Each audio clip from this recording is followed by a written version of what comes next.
This is Havana, Cuba, home to more than 1 million people, once called the sexiest city in the world.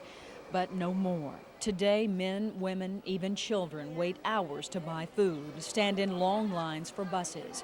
It is perhaps the worst economic crisis in Cuba since Fidel Castro took power 32 years ago. In fact, many Cubans are doing anything to get away from the hardships. This year alone, 1,200 have boarded makeshift rafts, risking their lives seeking asylum in America. Ironically, this is happening at a time when the communist country is opening its doors to the free world to host the Pan American Games. The government has spent millions of dollars, money it doesn't have, to build these world-class sports venues, even an entire village to house all the Olympic athletes. The brand new apartments sit on 22 acres of picturesque land within a few hundred feet of the Atlantic Ocean. The ubiquitous military policemen always nearby. These young Cubans spent long days and nights over the past few months trying to get the facilities ready. We talked with them through an interpreter. Yes, we're very enthusiastic, and because it is pretty much, we want to show the world that this is our ideology, it is our struggle.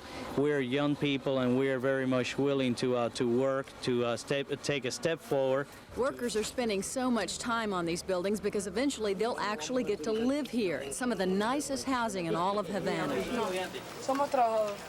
Neil Seta is 20 years old. She and her co-workers aren't sure what to think of all the visitors, but they're obviously anxious to show up their work to the outside world.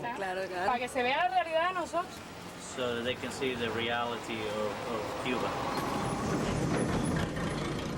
The reality of Cuba has changed drastically over the past 3 decades. Fidel Castro made sure of it. Fidel, are you going to ask the United States to help you in any way to rebuild your country? Oh, we will call for every kind of helping for the progress of our country. He took control in 1959 and within 2 years declared communist rule in Cuba. And eventually the country became isolated from the entire Western Hemisphere. But now sports is helping change that, if only for 2 weeks.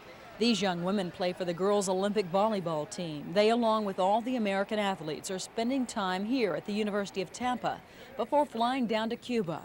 Natalie Williams is both anxious and a little nervous about going to a communist country. It's really a big deal for athletes to go down to Cuba, or anyone to go to Cuba. But on the other hand, everyone's nervous because they don't know what to expect, how the facilities are going to be. The opening ceremony will take place here tomorrow night in the just-built National Stadium. So for the next 2 weeks, Cubans will see lots of foreign visitors. It is really the first time in 3 decades, and already there is lots of curiosity.